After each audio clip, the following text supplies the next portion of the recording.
Hello, and welcome to episode 42 of Flix and a Six. I'm one of your hosts, Anthony Costanzo. With me, forever and always, the man, the myth, the finest and nearest co-host, Alessandro Bielsi. Say hello, Al. My lips are on fire? What? but why? Right before we came down here, Joking. I had a gigantic double cheeseburger with a lot of jalapenos, and there was sriracha on it as well. And it was a particularly spicy batch of jalapeno. Flixing a burger next week. Oh yeah, it was fantastic. It was messy. Well, no, let's go through this. It was two burgers, homemade.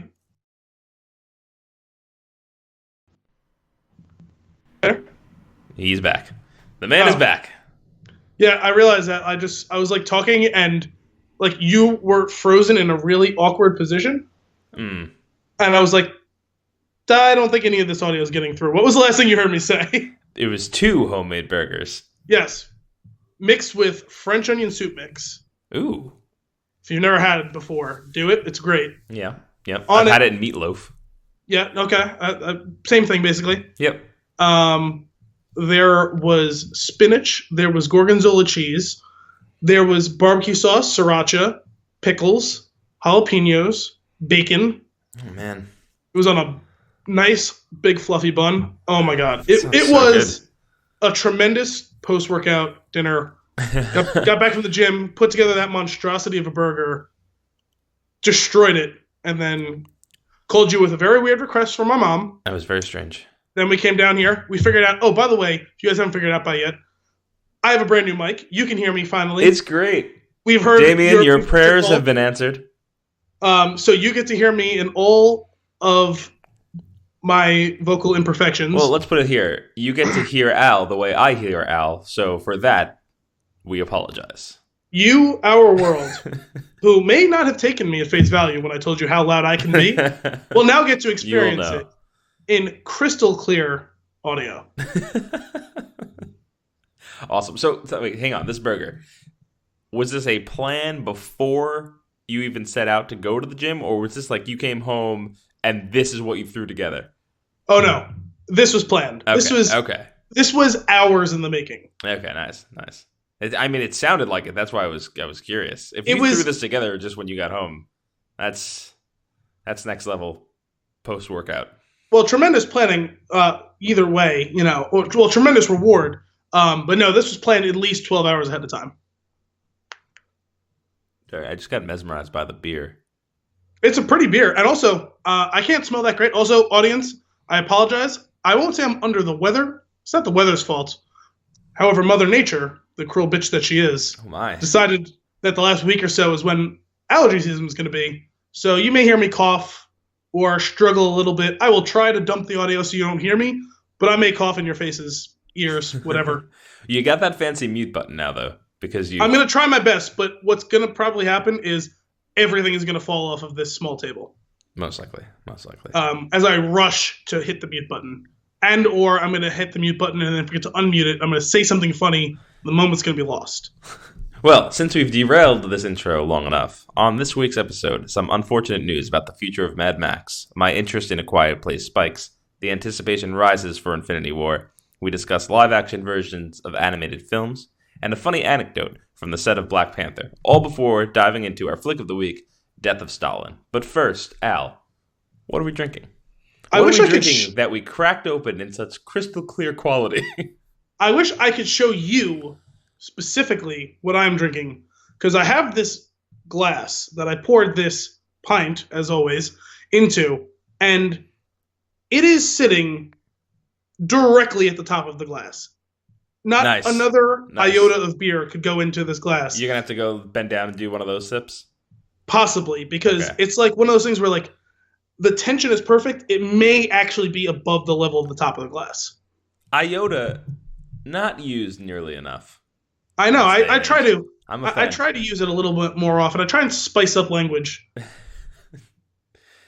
All right, let's take a sip of this sucker because. Oh, by the way, we never actually told them what the beer was. Right. This is Jack's Abbey Cranberry Berliner. If you've been listening to us for a while, you know that Oh, I know. When I was pouring it, I could smell it. I got punched in the face with sour cranberry. Yeah. It is a sour wheat lager with cranberry. It is a sour mash, as it says at the top. What is a mash? Have Well, we gone over this? We might have, but I'm going to ask you again anyway. No. In the context of this, I'm not actually 100% sure what they mean by that. Oh, okay. I'd have to do some digging. I should have done that ahead of time, but I wasn't thinking. I didn't realize there was going to be something on here that I'd never encountered before. Because typically when you talk about beer and you talk about the mash, it's when you take the hot water and you mix it in with the grains for the first time, and then it sits and steeps basically for an hour or so, and that's called the mash. But I don't think the monster mash. I don't think that really can apply in this case. So interesting. It is unfiltered. It's unpasteurized. Usually there's a IBU and alcohol percentage on these. I feel like I've gotten to know these cans pretty well because we've had like 5 of these. Yeah. And that info is not on here, surprisingly. Interesting. Well, let's try it. Tart and fruity. It does say tart and fruity. Cheers. Cheers.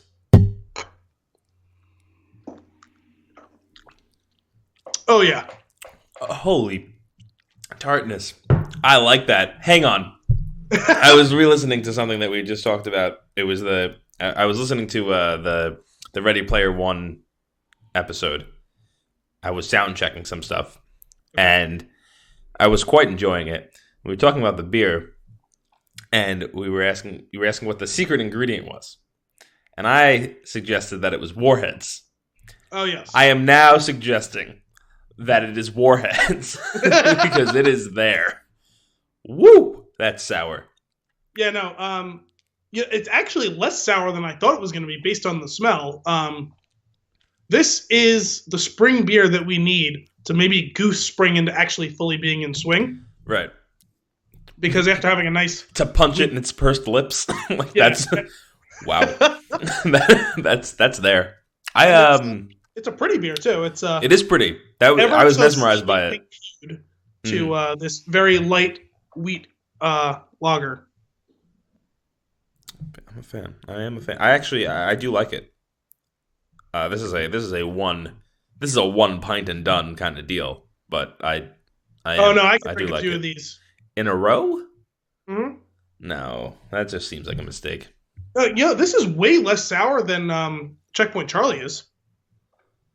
You know what? I don't remember the beers that we drink that closely, unless they really blew me away. So, well, I've drank a lot of Checkpoint Charlie in my life. So, for those of you who may not remember or are not aware, it's one of our favorite breweries, Newburgh Brewery, which is very close to me, that we've featured several times, and we will feature many more times on this show. That's their sour beer, and I'm a very big fan of that beer, and that one's way more sour than this one. I feel like any beer that makes me, when I take that sip and I go at the end for the first one, I mean, I like sour things, so I'm on board, but I don't see myself drinking more than one in a sitting now. Oh, I could see myself if it was sunny and nice out there.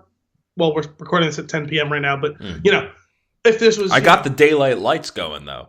Oh, nice. Have you noticed that? It seems like it's much earlier where I am. Yeah, I guess it is brighter behind you than it normally is. But no, I could be sitting outside in 60 degree and sunny, and I could knock down several of these in a row. It would not bother me at all. Yeah, I would like to move on. I would move on to something else. If I would do one of these, and then follow it up with something else. This is just there's nothing wrong with that either. But I enjoy it though. It is good. Don't get me wrong. I do like that cranberry flavor. Yeah, I was worried it was going to really overwhelm it. Actually, I could even do with slightly more cranberry in it. Yeah, I would be. If you got that, you'd be entering even more of that fruity side. Yeah. And then maybe I will have 2. I'm not sure. It's hard to say. In fact, I would go so far as to say that the fruit flavor is quite restrained. Yeah, even though it's this tart and fruity.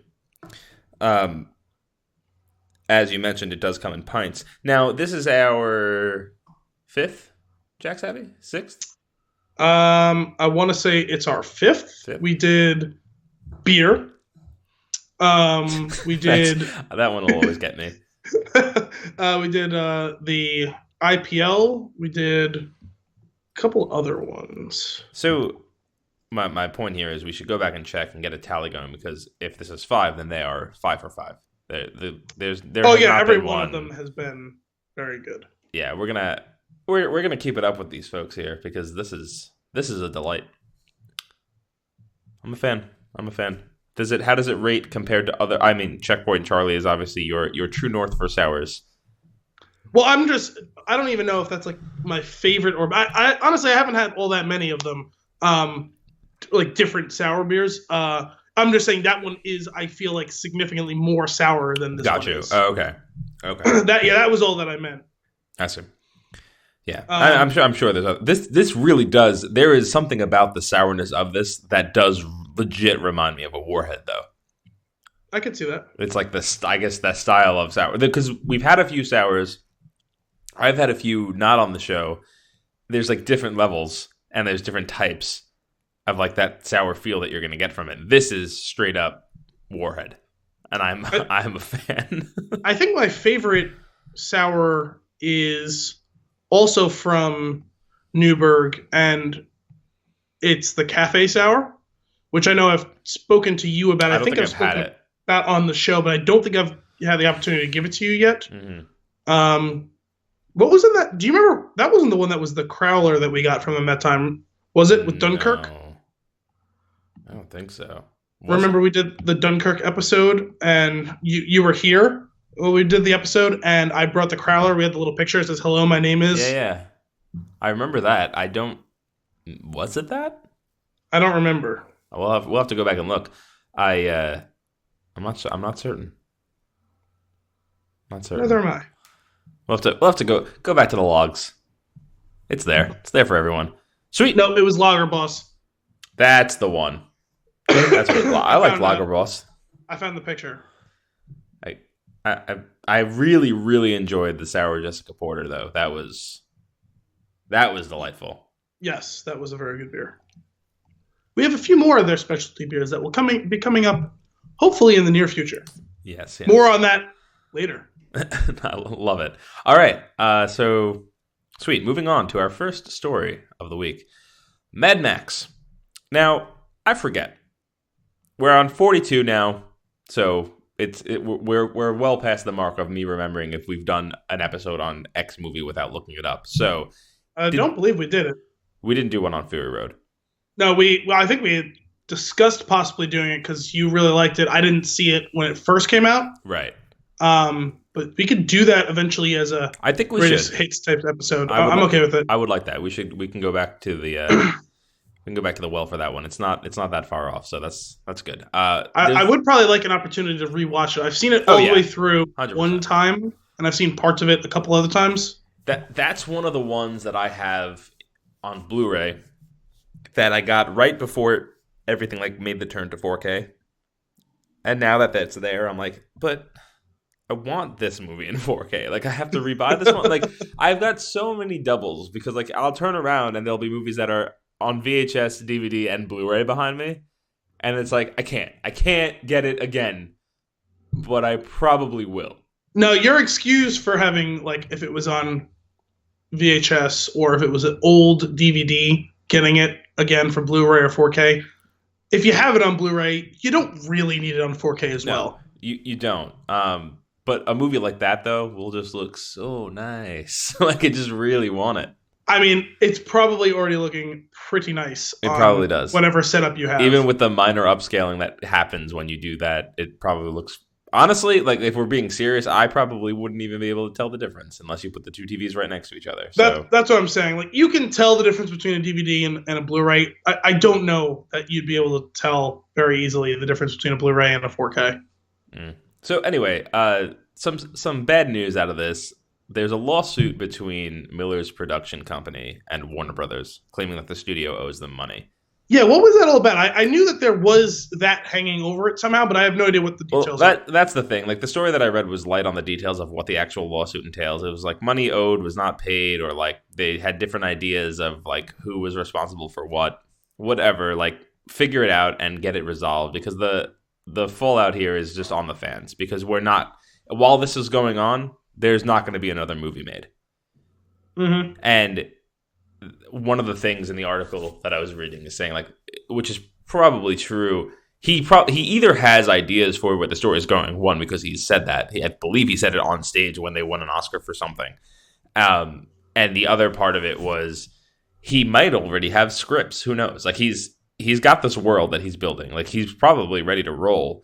It just he's getting up there, and it's just a shame because we're probably not going to get it if this sits around for too long. Well, I remember he definitely said he has ideas and that he would like to do it, but I know he also said I need to like take a breath first before we get into that. Mm-hmm. So even with that lawsuit, it probably was going to be a couple of years. Right, but with this, it might not ever happen.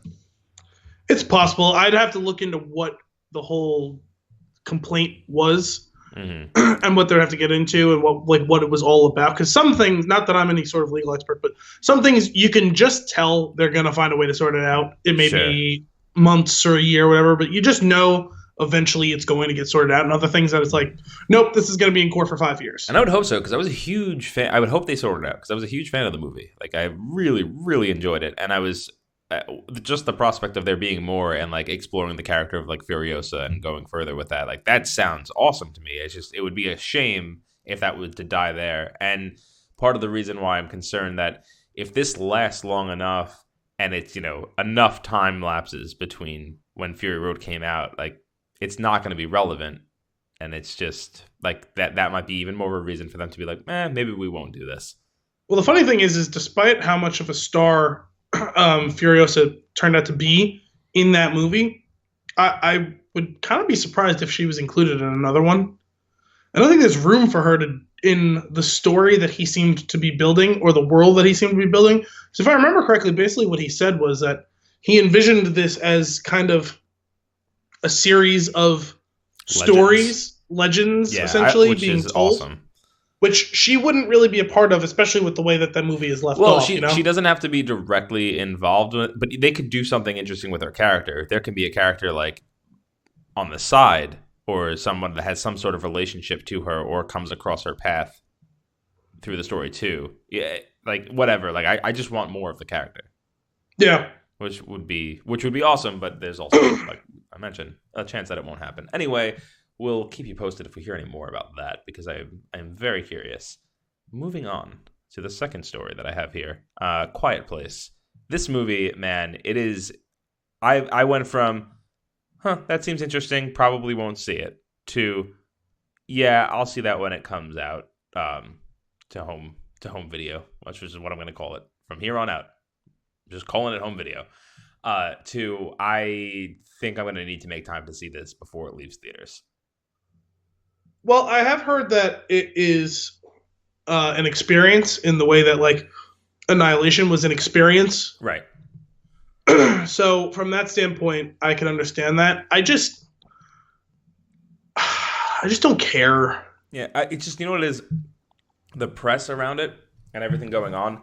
Like, I'm usually not a sucker for it, but I would like to see this movie while it's in the spotlight and be a part of the conversation.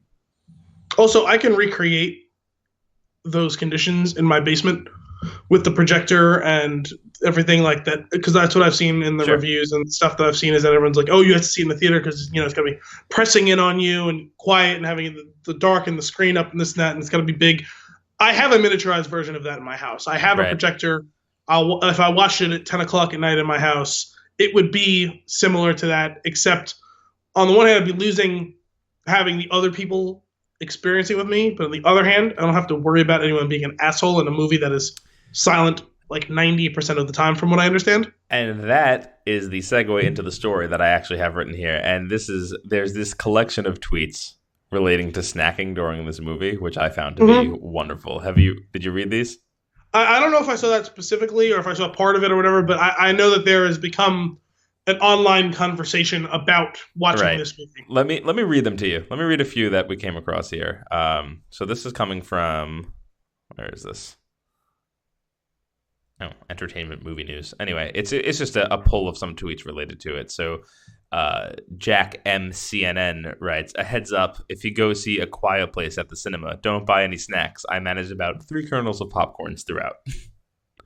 Next, Bo Allen says, bringing a large popcorn and peanut M&Ms into A Quiet Place was not one of my finest moves. Jacoba Snow? Who knows?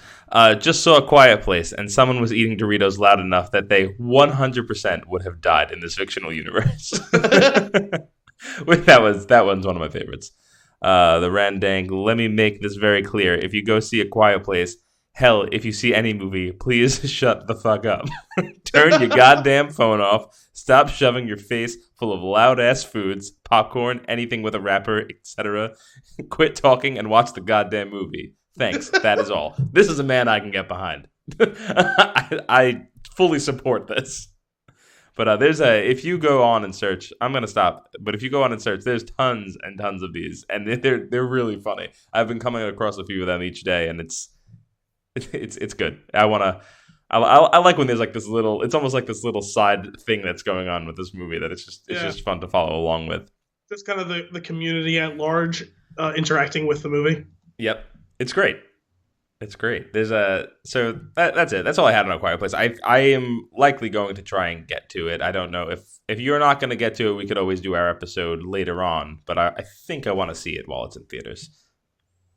I mean, if you really desperately want to do it, I may go see it, but right now we're running out of time, to be honest. There's just too much coming up that we're definitely going to do that. Yeah. There's a good chance we won't do this one. Well, yeah, if it had come out a month or so ago, we probably would have been able to do it. We probably would have had to. Yeah, because we had a pretty quiet slate of movies there. But yeah, now we have a whole bunch of releases in the next few weeks. Next week we have Super Troopers.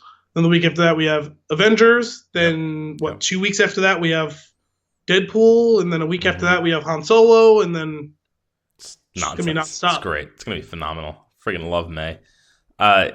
So that being said, Infinity War, the hype rises, man. My anticipation is going through the roof for this movie. Like I am anticipation. Brief segue, and then we can get back to that point. Absolutely. But speaking of anticipation, this is the first time I realized in the last week or so that my disappointment with the fact that Han Solo is coming out in May instead of in December. I don't have time to engage in my full anticipation cycle. Those of you who have been with us for a while know about the anticipation. If you don't know about the anticipation, go check out our website, The Spin Tune. Find my story on how to deal with anticipation. It's pretty good. Understand exactly what I'm talking about. I was a big fan of that one. Yeah, but I'm glad that I have the Avengers to have this anticipation for, because I know, but I need to engage in it in Star Wars. I've engaged in it yearly with The Force Awakens, and then Rogue One, and then Last Jedi. And I don't get to engage in that for this now. Then I'll be engaging in it 1.5 times its normal value, waiting for episode 9. That's gonna be that you might take a heart attack waiting for that one. Sorry. Yes, if you don't kill me by me choking to death on that sip of beer, then yes. So the biggest news around Infinity War, I've got like box office projections here, but the biggest news is that we have our tickets. It's like smashing everything. But the biggest news is we have our tickets, and we have a date and time that we are going. We are going 12:30 midnight, Friday into Saturday. We're going to say that. Because if I say it's just people get confused. I get confused typing it. I asked 2 people if they wanted tickets, and I was like, I need to be very clear about what day this movie is, because you buy it based on Friday from the website, but it's Saturday when the time it comes. That's annoying. Yeah. So anyway, that's when we're going. So we will have our episode will be that following week. So we're going to be right on the heels of it. The following Thursday, right after opening weekend. I'll probably have seen it again by the time we do that. I'm very excited for that. So looking at some of the box office projections, they range from 234 to 255 million for opening weekend. I think it's supposed to blow everything out of the water for early tracking numbers. If it hits over 247.9, it beats the record of Force Awakens. Yeah. Which is awesome. Very cool. Disney is just raking in the cash. The other interesting thing is the projection for the domestic box office is actually below Black Panther because they're expecting it to come in pretty hard on the front end and then kind of trail off, which kind of makes sense because it's going to get cannibalized by itself in the next month. Barely. I mean, it is a whole month before Solo comes out. It is, but there will be some nibbling around the edges from Deadpool for sure. Yeah, well, think about though, like how long like Black Panther was just like racking it up, like it was just constantly adding money. Like as we move towards May with other releases that are Disney as well, it's it's interesting that it comes in under Black Panther. Sorry, I'm still here. My mute button wasn't unmuting. It's broken. No, that would have been a really boring show, Al. If it was just me talking at you. I hit it like 3 times and it was still just like flashing and flashing. I was like, no. I am so excited for this. Me too. I'm so excited for this. And it got me thinking about Black Panther. And while I was thinking about Black Panther, I came across another story. And I'm jumping ahead of one other thing that I want to talk to you about. But an anecdote from the set of Black Panther there was a nickname for Martin Freeman and Andy Serkis on set. No, I sent you this way back, man. Did you? Oh, I didn't see this from you. I found this in the flipboards, and I added it to our magazine. At least I'm assuming that this is the same thing because I didn't see anything about it specifically. It's so funny that it has. I just saw a bunch of jokes about it at the time the movie came out. That they were referenced as the Tolkien white guys. Yes. Brilliant. It is brilliant. Love that. It is so funny, and like it came with the article that I was reading. It came with like this still of a screen of him after he explained it. He just has this great smirk on his face, and it's just so silly but so perfect. Anthony buried it there a little bit if you didn't hear, because I could barely hear it. That is the Tolkien whites. Correct. The Tolkien whites. So good. I love that. Anyway, that was just a small Black Panther anecdote to follow up. That is funny. The first time I saw that online, I cracked up. It's great. It's just so silly, and it just makes me believe like I want to believe with every movie that I like that they had a really good time making it. Yes. And I got that vibe. You can usually get that vibe, I feel like, from the chemistry that the characters have on screen. There's definitely times you can tell. There's times where it's like neutral. It could have been either or, but there's sometimes where you just know. Right. And yeah, that was probably one of those times. So the last thing that I had mentioned in the intro. Wait, hang on a second. Sorry, I just thought about this now because I saw it today. Wasn't really fully worth being part of Al's Nuggets. Oh. But I saw something today. It was talking about. I didn't realize that the second season of Westworld was starting this Sunday. Oh damn! I've got some catching up to do. Yeah, I forgot. Like I knew it was upcoming, but I thought it was in the summer. I didn't realize it was this weekend. Nice. And I was reading it was an article on The Ringer, just like since it's been like 18 months since the last season ended or something like that, just like a primer to get you ready for season 2, like the end of what happened, what to look forward to next, the info that we have. So there was a story. I think there was like an AMA on Reddit or something like that with Jonathan Nolan, who is the showrunner or whatever, creator, and he was saying how if he got enough upvotes, he would release a bunch of info about season 2, because so many people have been doing like the Game of Thrones or the Lost style thing where they're just pouring through everything, trying to like theorize on what's coming next. Right. And he released a primer video, and it's like a 20-minute long video, and I think the whole video is just that cover of the Nirvana song that's over the trailers of the new season. Mm-hmm. But in the middle of it, there's a little clip of the actress who plays Clem playing the piano and Evan Rachel Wood singing "Never Gonna Give You Up" by Rick Astley. He released a 20-minute Rick roll. That is great. It's like a 20-minute video. I think it's like black and white with a dog sitting at a piano while the piano version of the Nirvana song is playing. And in the middle of it, there's like a 90-second clip of that, and then it goes back to the other thing again. That's awesome. I just want to watch it now. I really enjoyed what I saw of that show. I don't know what it was. I was just like not in a place to keep going with it like while it was on. And you were so far ahead. I don't know. I just gotta get back into it. I think I have to start over though because it's been too long. You only watched like 2 episodes or something, right? I think it was like 2 or 3. You know what it was? I watched one episode and I was like, "This is really good." And then I started watching the second one. I was like, you know what? Kim's probably gonna like this. So I stopped and I was like, let's start over. And then I sat down and watched again with her, and she fell asleep because it was late. And it's like I had to start it over again. And I think I had just lost interest because I did that so many times. Yeah. So I've had enough of a break. I think if I go and sit down and watch it and just go through it, I'll probably thoroughly enjoy it. Because I had a great time with the first episode. And if you haven't, I'm not going to spoil it. If you haven't seen it, watch the first episode because it's a long episode. Yeah, I think it was the last like 10 seconds though.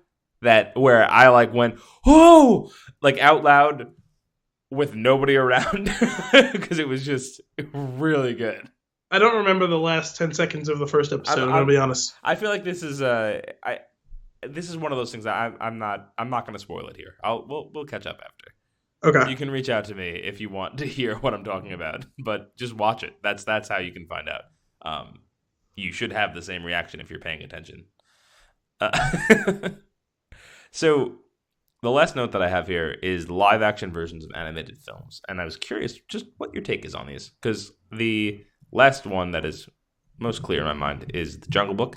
And I'm not sure if you saw it, but it was awesome. Did not see it. It was really, really good. And I saw this. It was an article about casting decisions for Mulan. Mm-hmm. And I was like, I didn't even read it. And I didn't even look at who they were casting. I was just like, oh. Yeah, I'm down. Like, that sounds fun. So, yeah, there was like a whole batch of them that came out a few days ago. It was Donnie Yen, I know, was one of them. Super interested in that. Do you like conversion from animation to live action, generally? I mean, it doesn't offend me. I can't think of any that I went out of my way to go see. Can't remember if I really went to see any. Like, I mean, other than like the original Jungle Book with like Cersei Lannister when she was like 18 in real life. Okay, I don't even know that. Oh, you don't remember that? It was Disney made a Jungle Book. It wasn't a live action adaptation of the old Jungle Book movie. Okay. It was like its own Jungle Book, you know, because it's all iterations of the Rudyard Kipling story or whatever. Sure. And it was like, I think Bruce Lee's son plays Mowgli. Oh, weird. If I'm getting that correctly, I could be wrong about that. Interesting.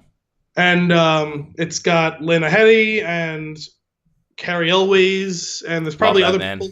There's probably other people in it too that I'm not aware of. That I mean, because the movie came out, I think, over 20 years ago now, so. Like, I saw it a few times when I was a kid. I don't remember it that well. I remember, like, little bits of it. Yeah. I just saw him. I just saw that he was cast in Stranger Things. Was that what it was? Okay. Yeah, I was just going to say that. I saw that earlier today when I was scrolling through my feed there. And I love him. So I'm very happy to see that. You gotta get on that. Yeah. There's a lot of things that you watch. I'm very surprised that you don't watch that. We're talking about Stranger Things for those who missed it. I forgot Sam Neill and John Cleese were both in the old Jungle Book. Came out in 1994. I'm just... Why haven't you watched Stranger Things? Something about it. You know what it is? To a certain extent, it's similar to my issues with why I wasn't super excited for Ready Player One. It feels like weaponized nostalgia. That doesn't track. Of course it does. Not with this movie. Not with this show. It's the nostalgia's there, but it's you got to just watch it. Just watch it so we can talk about it. I just got into watching The Wire. I never got to see it. I have to do that too. I'm almost done with the second season. Very much worthwhile. Yeah, I'll have to. I've been told numerous times to get on that, and I still haven't. It It's was a on my legacy list. show. It was a legacy show that I was just too young when it came out to have like Sure. watched it, and like wasn't on my radar back then. And later on, it was, and I just never got around to it. And that's what I do when I pick like I watch whatever I'm watching, and I pick one show to like stream and like watch in succession, and that's it for me for right now. So I'm almost done. I think it's 5 seasons total. I'm very nearly done with the second season. Nice. What is it on? It's on. It was on HBO. It's on HBO Go. Oh, okay. Oh, perfect. That's convenient. Really good cast. Nice. I definitely have to get in that. I've been wanting to watch it. It's just there's actually a lot to watch right now. So, and there's a lot of a backlog that I have too many things to decide between. So I'm just not watching anything. Yeah, I've kind of been going through that too because like I had like a month period where nothing that I had that was like actively on TV was on, and now everything is on.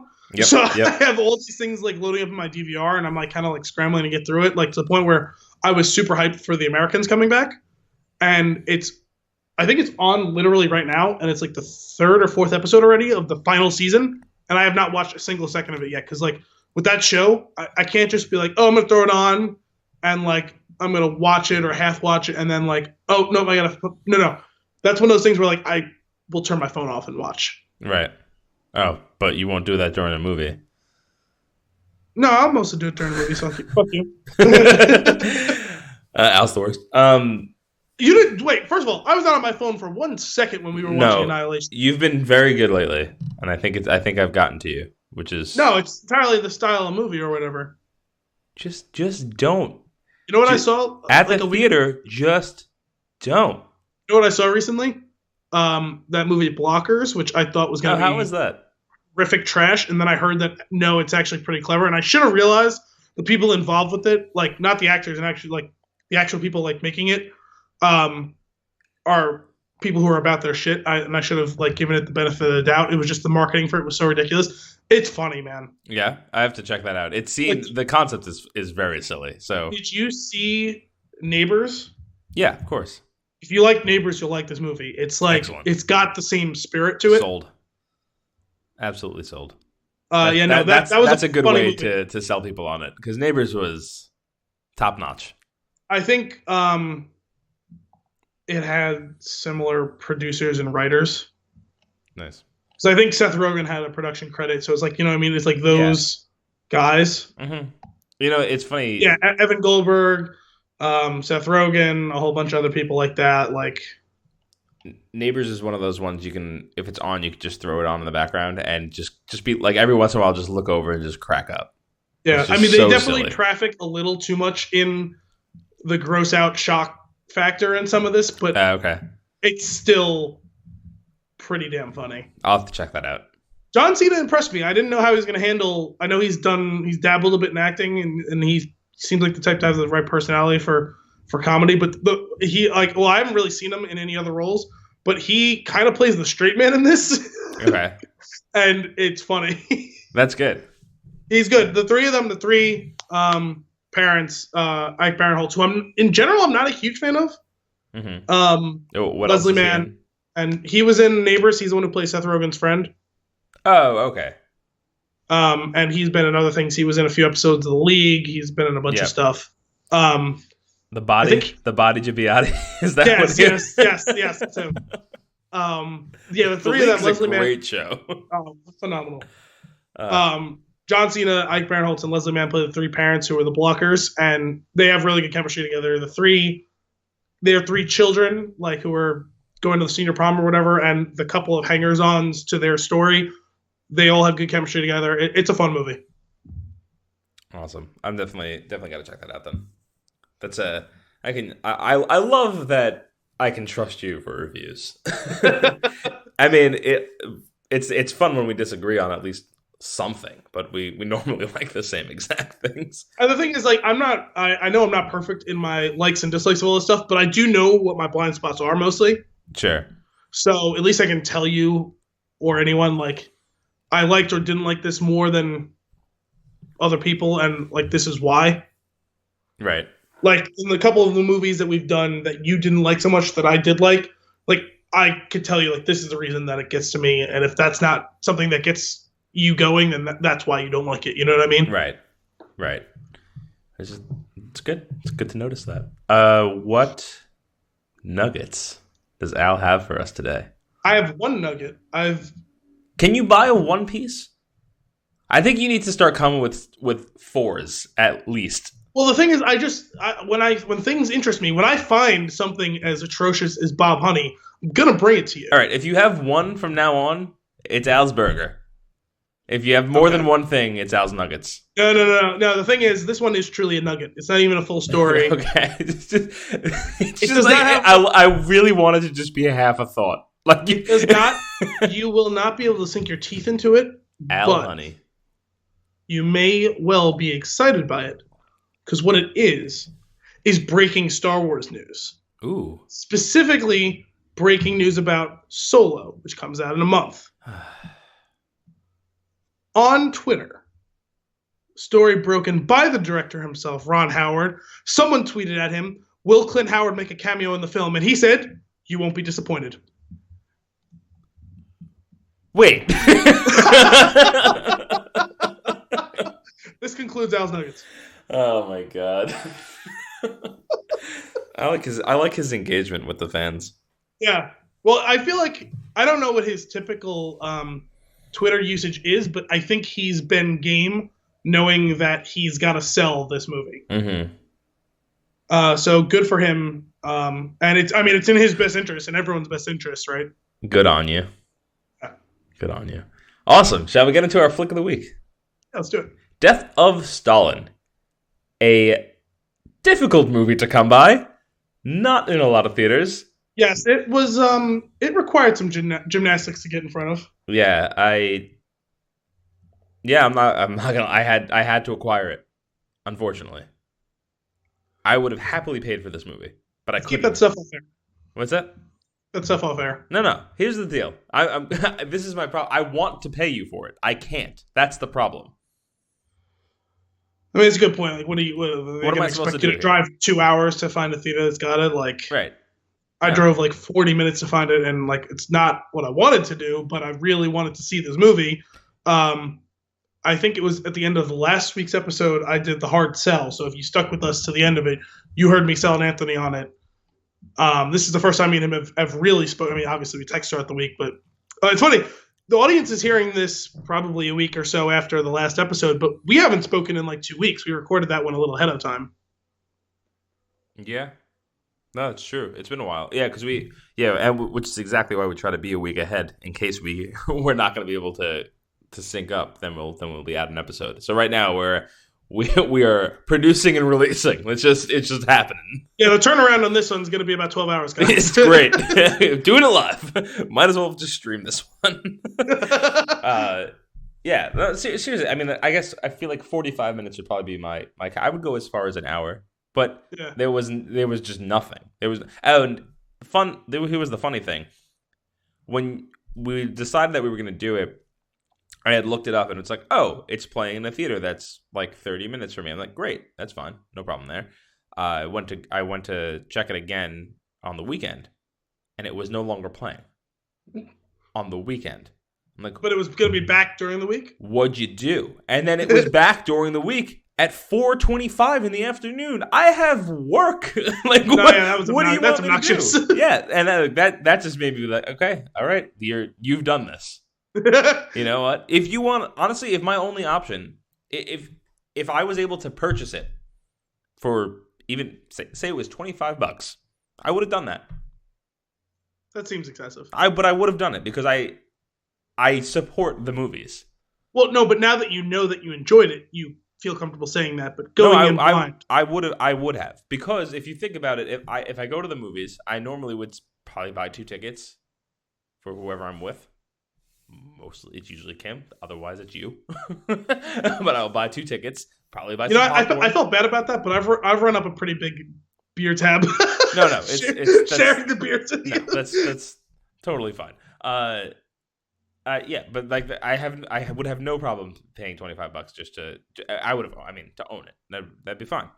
But I couldn't, and there was no other outlet. There was no other means. So Go see, or maybe if more people talk about it, maybe it'll be released wider. So friggin' Well, so the thing is, it is understandable. I think it was a festival release. It's an IFC produced film. You know what I mean? So it's gonna be a smaller release. It's gonna be obnoxious because there wasn't a ton of money behind it. I don't think. Right. Mark my words. If it is eventually available near me, I will buy a ticket to it, whether or not I see it. That is how strongly I feel about buying tickets and going to the movies. And I won't even use my movie pass. How about that? Yeah, and also I didn't even realize this. This was the directorial debut of the writer, director, creator of this movie, Armando Ianucci, who's known for Veep. Veep. He's done a lot of stuff in TV, but this is his first feature-length production. Why don't you give the listeners a little plot synopsis, a quick one? Well, the plot synopsis is it follows the Soviet... I thought you were just going to say it is the death of Stalin. Well, that is pretty self-explanatory, but this is actually a pretty good synopsis. It follows the Soviet dictator's last days and depicts the chaos of the regime after his death. That is as succinctly as you could describe. Which is really great, because if you read that and then don't look at the genre, it sounds super boring. When I heard the title the first time, I was like, I don't want to see a documentary about the death of Stalin. Right. Sounds vaguely interesting. I might read a 5 or 10 minute long article about it. Sure. And then you sent me that trailer, and I was like, oh my God. Then I saw the trailer. I cracked up. I sent you the trailer. I believe I may have texted you in all caps, whatever it was that I texted you. You should stop what you're doing and watch this right now. Yeah, that sounds about right. I remember being pretty strident in telling you that you needed to watch the trailer. And I deliberately waited a little bit to watch it. Because you don't tell me what to do. Wow! Anyway, totally worth it, though. Go watch the trailer. Go watch the trailer, and you tell me you're not sold on watching this movie, because it is. Make sure you find the Red Band trailer. You gotta find the Red Band trailer. Yes, the Red Band trailer. So diving into this, it's funny because we talked just a little bit about this, and you had mentioned to me a specific thing that I didn't notice until I watched. Like, I didn't see how it could possibly go there until I got to the end. This is not a spoiler. So the way I wrote a little thing. Guys, spoiler alert. Stalin dies in this movie. Dumb. If you didn't realize from the title and history, the man's been dead for what? So 60 years. Let me read to you this little synopsis that I wrote here. It's a very dark comedy. 99% of this film is an arm wrestling match between comedy and darkness. Comedy has the edge for the majority of the film until the final moments of the third act, where darkness gains control and slams comedy through the table. Oh yeah, my note once I was done watching the movie was, this is a dark comedy that just goes plain dark. Yeah, and you warned me about that up front, and I was like, how? Like, watching the movie, I'm like, how? This is too good to do that. And like, I get it, and it kind of makes sense, but it's just like, I still didn't see how it was going to get there. And then as it's getting there, I'm like, wait a minute. The lightheartedness is kind of dwindling. Uh-oh. Oh, it's dark. Oh, it's bad. Lightheartedness, the type of lightheartedness of like, kneeling over your former compatriot who is very nearly dead and being upset because you kneeled in the fact that he pissed himself. That really? Sort of lighthearted? Yes.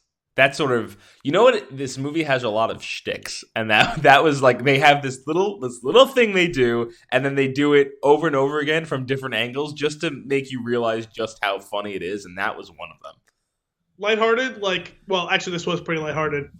It was one of the funniest one-liners that I laughed at. On its own, without context, it may not be that funny. It probably isn't that funny, but in the context of the movie, can I guess? Yeah, go ahead. All right. Does it have to do when they were in the woods? Yep. How can you plot and run? Yep.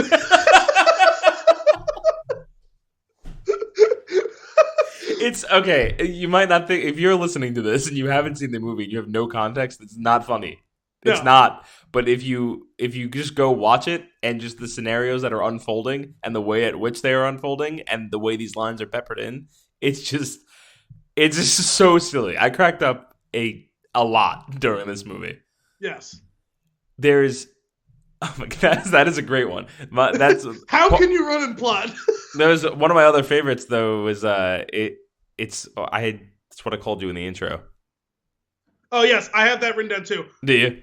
You are the finest and nearest conductor. Which is and again like I mentioned, like there's these shticks, like they'll do, there's this little joke that they kind of tug on for a little bit, and they'll do it again, and this happens. There's we're just going to talk about the movie. You can call it spoilers. There's nothing that we can say that really ruins anything, because the thing is, if you're versed in your history, you know these things, because like, right. I mean, listen, I'm sure they made up some lines and stuff and this and that, but from what I understand, I believe that this is more or less pretty close to the truth of what happened. They played up the comedy aspect of these things, right. But like the big picture things that all happened, I believe. Mm-hmm. So these will be spoilers. You can know that now. You can listen or not listen. Some of the things we tell you may sound funny and you'll laugh, and you will laugh harder when you go and see them. Right. And at least, honestly, I don't think what we talk about will ruin anything for you. I think knowing to pay attention for certain ones will make it that much better when you're watching it. Because I know that if I go back now knowing what I know and rewatch the movie, I'll laugh even more. Oh yeah, this does seem like, which is weird for like comedy sort of things, this seems like the type of thing that if I go and rewatch it, there'll be things that I kind of missed or didn't fully appreciate when I see it the second time around. Yep, absolutely. It's funny, and this is because it's not just a comedy. Based on the genre, when I was watching it on the top right corner, it was comedy history. Yes. which is really silly. So, interesting note, all characters in the foreground of the movie are bad. Yes. They're all bad people. The director makes you align with one anyway, but he's by no means a good guy. There's different levels of bad. Right, exactly. There's one character, the pianist, I feel like is one good character, but she's not... She's the... I mean, she is the only person who's good, probably. But she's barely a character. Like, she's like not even... And she's hard to root for because she's kind of a jerk. Right. But also... Well, actually, no, she's not really not that hard to root for because, like, she's... Like, history proves she was the one who was in the right. You know what I mean? Mm-hmm. Like, she's coarse personality-wise, but... And, well, I mean, and that's the thing is, like, since, like I said, we're, like, full on... Like, she is the one who killed Stalin. Indirectly. Because of the excitement that she caused from her letter? Well, she writes the note. Yeah. Stalin reads the note, is laughing because I imagine, and it was so strident the way in which she was criticizing him and his rule, he must have thought it was a gag that was like left from one of his like compatriots. Right. Because he starts cracking up laughing and then he has like a brain hemorrhage and dies. Yeah. It's the way that it all goes down is just absurd. And I put something about that too. I think like the cause of death for Stalin is incredible. Yeah, it is. It's great. It plays nicely in with an earlier scene. Like, I have a note here that each power hungry character is no stranger to kissing ass. Right? They all do, and like that's like the first time you meet all of his right hand men. Like they're all humoring him. Like that's just what they do, and that's what they have to do. That's what they have to do. Otherwise, you get on one of his lists. One of his many lists. One of his many lists. But it's just so funny, like, because like you get it, because like you're like, okay, so from what you're saying, he thinks it's probably one of his guys, like giving him another joke, giving him another laugh, like that's what he. But you understand because like they all were like pulling. None of them really pulled practical jokes on him, but they were pulling practical jokes on each other to get his favor and to get everyone to laugh. Not.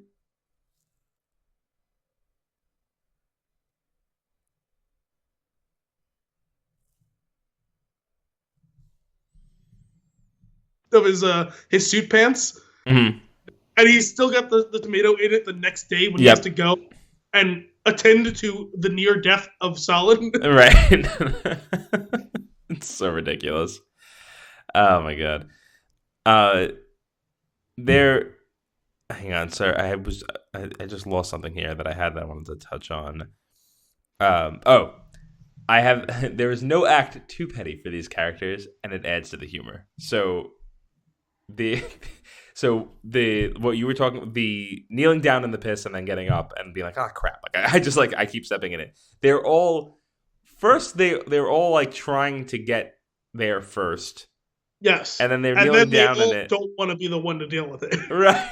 It's just so ridiculous, but the race is on in this movie. It's well, so first many of all, different times. that whole sequence for several minutes, as it's like this escalating situation. It starts with them finding out that there's something wrong, but they don't all find out at the same time in the same way.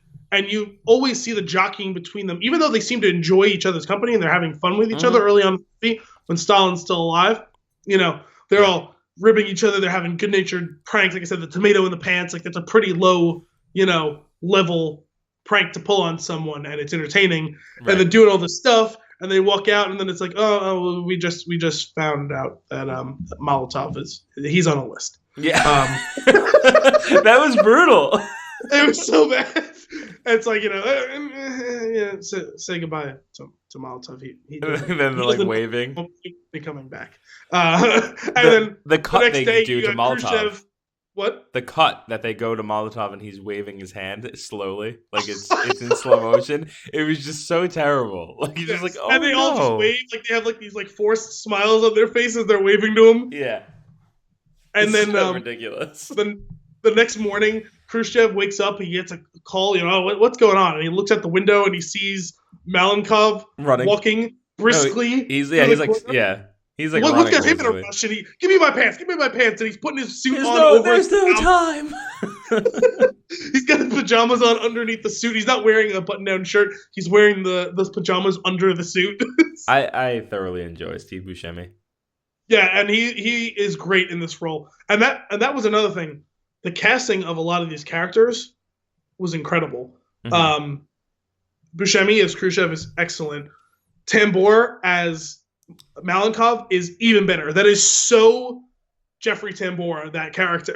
Yeah, I agree. I was like, it was funny. It's sad and kind of frustrating with all the stuff going on in Hollywood right now, because the last thing that I remember hearing about him was the allegations against him and him departing from Transparent. Not by choice. Not by choice. That's what the thing. I didn't know he fired, and I started looking into it, and it sounds like he was fired from the show. And I was looking at a statement from him saying like that it's all BS kind of thing, and it's just unfortunate because like I don't know. Well, the curious thing is that he's received seemingly unwavering support from the people at Arrested Development. Interesting.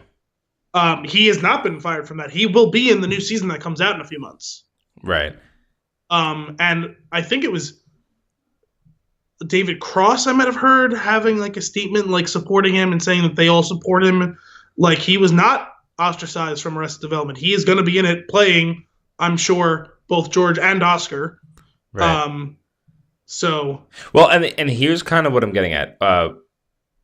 Obviously, if he did do something, I obviously don't support that. But what I really also don't support if something was to be said which tainted this, like the view of this guy that I used to, I was so thrilled to see him in anything at the time, and now I'm a little hesitant because of this. But I don't know that it's true. I don't know anything, and it just sucks because this is exactly what I was talking about like a while back. Like, is there going to be fallout of like people that are just like claimed to have done something? Maybe he did. And if he didn't, screw him. But I don't know. I think the way that I've decided to go forward with this situation is I'm not going to rush to judgment on either way, saying in support or in denial of these people. I'm just going to wait and see what falls out. Kevin Spacey seems to have been excised from Hollywood. Right. So thus he will be excised from my support and enjoyment of him as an actor. Mm-hmm. But if they're not booting a person out of Hollywood, if Jeffrey Tambor is going to stick around and he doesn't get charged or arrested and we don't get a affidavit or confessions, I will have tacit support of him, I suppose, as an actor. Right. Until I hear otherwise. Right. That's fair. And it detracted from me enjoying him because it's sucky because I did have a twinge as well too. Yeah, and I really like, I am enjoying this, and I feel bad that am I wrong to enjoy it because I don't know. So like, what's more wrong? I don't know. And it was frustrating because like that there were so many times where he was on screen where I was captivated, but then I was also on guard because I was like, I don't feel like I should be enjoying this.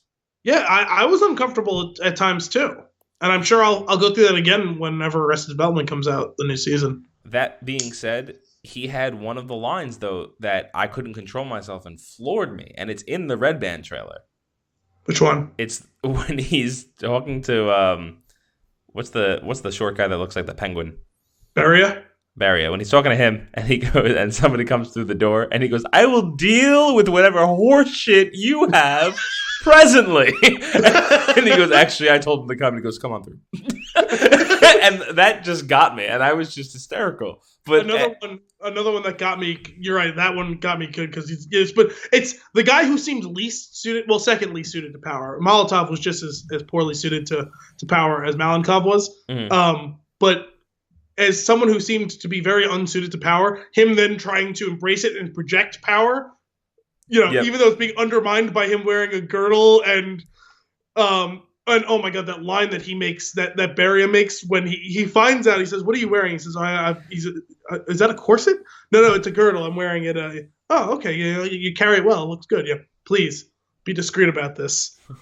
And later there, he goes, "Oh, of course." And then they're sitting in the meeting, and he says, "What did he say? Like, let's see if this can be cinched tightly or something like that." Yep. But there's another line that Malenkov has in the meeting when they're all supposed to be agreeing about everything. Oh my god. And they're disagreeing, and he goes, "All right," and the motion is, and everyone puts up their hands except for Khrushchev, and he goes, "Carried you," and then Khrushchev finally puts his hand up, unanimously. Okay. Thank you. Yeah. He had some genuinely funny lines and some funny interactions. The other one I love is dealing with the funeral coordinator when he's got the two portraits of him and he goes, "Cheekbones, no cheekbones. Cheekbones, no cheekbones. That one, I want that one destroyed." Just so silly. And I thought, and I don't think I've seen him in anything else, even though he looked familiar. But the guy who played Beria did an incredible job. Yeah. Like jumping between like menacing and like taking a step back and being very calming and him being like an absolute asshole. He had some funny ass lines. Like they really let that guy shine. I don't think I've ever seen him in anything before. And even though he didn't have a huge role in the movie and doesn't really show up to the final act, Jason Isaacs as Marshal Zhukov, he just looked like he was having so much fun. Yep. From the minute he throws the coat off. Oh yeah, like in slow motion, throws his jacket off. That was like, he has one of his really funny lines is also in the Red Band trailer. It's when he's like, "I'm gonna have to report you for the my god, look at your face." Yeah. He just looks like he's having fun. Yeah. It's like basically like they gave him a script. He's like, here's your line. Come in here and act like you know all of these people and have fun. That was his direction. You know what might be the best like other thing I can think of that represents his role in this, and like the character he's playing is the line from the other guys when he says like, "I'm a peacock, you gotta let me fly." Yeah. Like he was an absolute peacock, and they let him fly. Like I mean, literally peacocking as he throws the cape off and he throws out his chest. Like, yep. Oh my god, it's so ridiculous. What I love also, so all these characters that are like scrambling for power, like they're all opposing each other, but there's still certain things they can all agree on. For example, Stalin's son is the annoying guy at the party that no one wants around. Oh my god. And he was funny. Like the what they did with that character was great. And I was talking about shticks earlier, but like the whole thing with the Russian hockey team. Oh my god. Like, what plane? Like he's like when they're the plane is fine. The guys are fine. Everybody's did something happen to the team? No. What team? What team? And it was that whole exchange is very Abbott and Costello. Yes. But it was so silly. But he's that guy's great. He was on Homeland for a long run of the show. He was on from like the second season to like the sixth season, and he ended up playing one of my favorite characters on the show. And I ended up being disappointed with how little they gave him to do in this movie. Although he definitely made the most of the little bit of screen time he got. Right. And I He's never also the saw him butt of a lot of the jokes, which is I just never really saw him great. play comedy before. I've only ever seen him in that one role, and he plays a very serious, straight character. You know what I mean? Right. Um. I love how he gets cut off during his they don't he wants the speech. Oh my Jeffrey god. Tambor lets him have the speech. Everybody else is like, "What are you doing, guy?" And then when they get it to him, they cut him off by having the flyover during. Oh my god. It's so good, and he's just so frustrated. But Steve Buscemi's just kind of nodding his head. Giving him a little hand, or the other was yes. Beria or Malenkov. One of them is tapping him on the shoulder, "Good job," and shuttling him away ushering from him off. It's so good. And even the scene where he freaks out and he attacks him and he gets thrown on the ground and he tries to spit in his face and it just goes straight up. It lands on his own face. So ridiculous. Or actually, I mean, even the best of all of it might have been the scene where he walks in on his father's autopsy and he tries to shoot them and he's shooting up into the air and they're wrestling the gun away. And then he's trying to take his brain and send him to America. They're trying to. They were filling his brain with American propaganda and all this stuff. And he's trying to grab the gun from the security guard. That went on in Family Guy style for so long. It was so bad that it became good again. Yep. And what's the best thing about that scene is the way that it's shot. You're focused on what's happening. You're focused on the action of the scene of those two guys struggling, but you really got to pry your eyes away from it and watch everybody else. Yes, because their reactions to what's going on is just so good, so good. So I had talked a little bit earlier about they're off to the races at multiple times in this movie. So we got when Stalin dies and they don't know what's happened yet, but they're getting reports and they're all kind of rushing to be the first one to get there. So again, scrambling for power. I put the assembling the committee because that whole sequence was really good. Yes, it was. So there's that race to get there. Then there's the race to to Stalin's daughter, from the woods to the daughter. Yeah, the moment about how can you run and first? Yeah, they want to be the first to comfort her, and it's just it's so petty, the whole thing, and it's so obvious too. Yep. Oh yeah, 100%. As they're running and screaming at her from across the entire drive. It's so stupid. And then after that, it's the hearse is pulling away. Oh my god! And they're all battling to be. And the way that was it Beria? Is that his name? The way that he pulls it off is just so childlike and fantastic. He gets out of the car and takes his hat off and salutes him basically. And everybody's oh crap, we all have to do that. So they get out of the car and he runs back to the car. And it's just, and then Steve Buscemi's getting so mad and he's great, now we're last. It was just so silly. There's so much of that going on and it was, oh my goodness. And even when they first introduced, as each one comes barreling through the door and it's slow motion and they throw across the title of who it is and now two more come in and they do it again. Oh yeah. Yes. Stalin, yeah. Oh, and no. they're forcing themselves to cry because they know they're being surveilled in some way. Yes. It's oh my goodness. It's so funny. And when they go to move the body, as it's this whole this tight wire act, as they're all who's gonna grab the head and who doesn't want to get too close to the piss. And you guys grab over there, and then was it Buscemi who's trying to not actually help, and then they all look up and see that he's not helping, and then he's scrambling to grab the legs, and they're all, and then they're they can't figure out how to get him into the bed, and meanwhile he's barely clinging to life, and oh my God. One guy gets crushed under him with his piss stained clothes all over him. Yep, it's so silly. This movie, it's just a riot. This movie is it reminds me, it's frantic. It reminds me of Rat Race in that way. At times, yes. But it's just so dark, though. Another thing that I appreciated and enjoyed, and you were talking about kind of running jokes and running shtick, was anytime Beria is walking somewhere with purpose, especially in the Lubyanka prison, and in the background is a tremendous amount of torture and interrogation going on. Yeah. And none of it's ever focused. No one ever looks at what's happening. Everyone's just walking past it. And it is seamless. It's the most advanced version of like an automated manufacturing plant. Yep. Everything is happening and snapping on time. It's all perfectly synced up, and it's perfection. It is the efficiency of the torture is incredible. It's funny. I have a note about this as well because I was just looking at a different part of that, which is there's a pretty significant death toll in this movie that is just happening in the background. Yes, it's never in the foreground, and you see a tremendous amount of torture and death and interrogation going on that's never actually focused on, but you can see it clearly because it's happening so cleanly and crisply. It's got like 50 people have to get shot in the head in this movie. Oh yeah, there's a lot of that. But you never see it. Rarely. You see like 2 of them. Yeah. It's just it's funny having that there, like playing that undertone, like you know the movie's dark and that's happening, and it's like because the way that they shoot it, it's kind of funny, like you were saying, like him walking with purpose, and it's like, oh, like it's almost enjoyable to watch, but then if you think about it, it's very disturbing. It was like a ballet going on behind it. Yeah, it's craziness.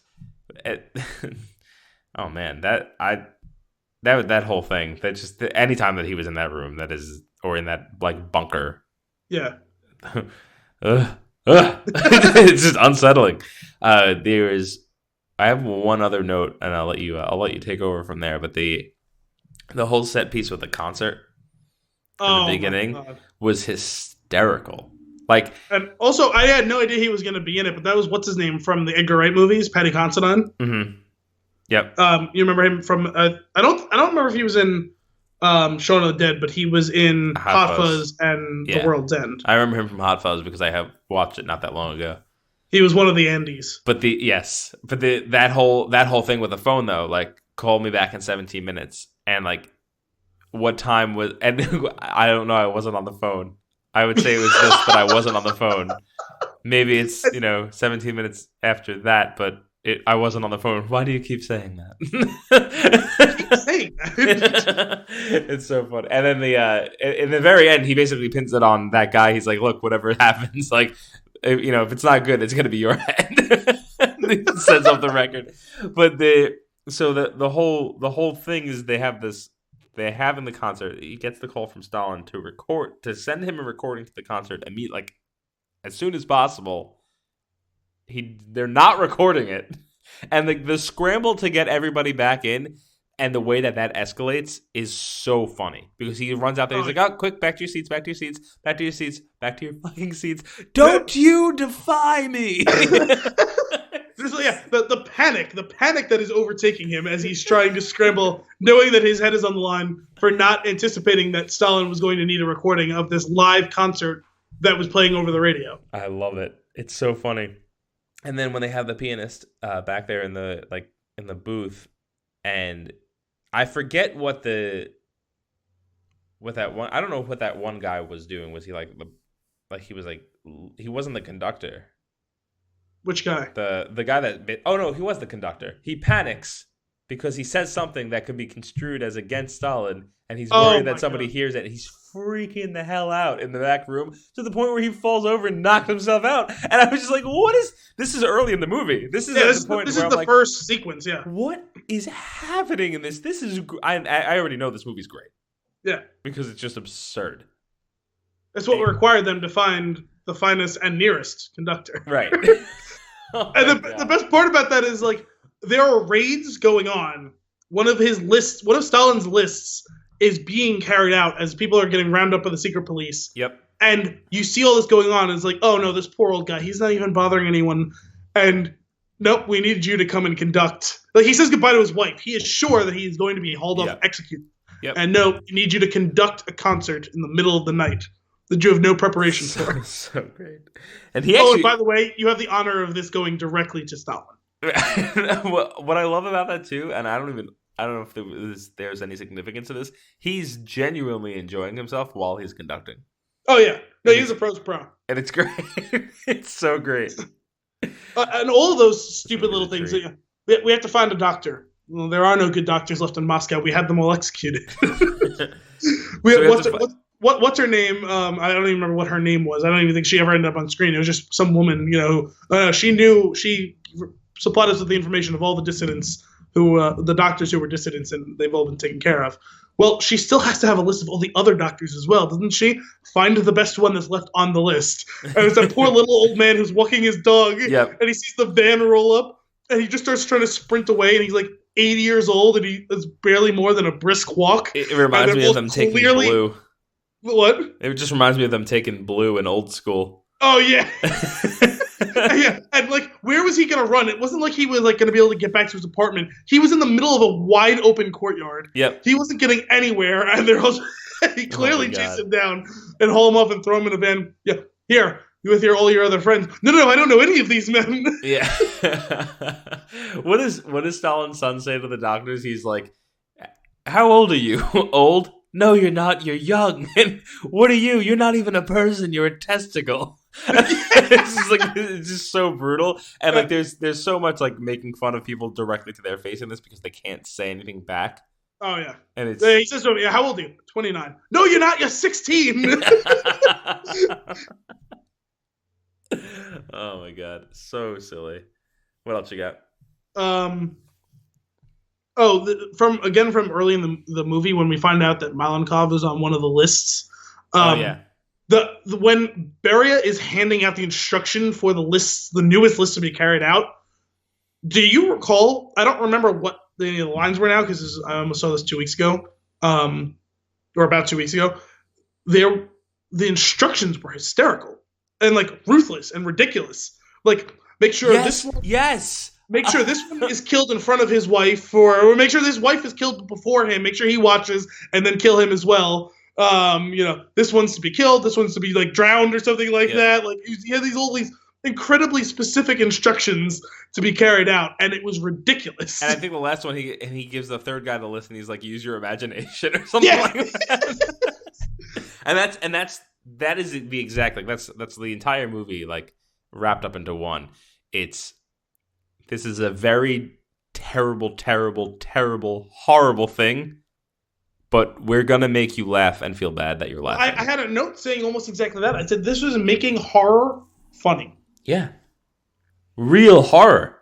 Yeah, like there's horrific things. These people getting killed for really nothing most of the time. Like maybe like someone like stuffed Stalin's shoe or something like that. Like they round up and executed all the staff who worked at Stalin's house because Beria was now taking over that house. And like including a whole bunch of military officers who served with distinction were then murdered by other military officers. Like, it was ridiculous. It was out of control.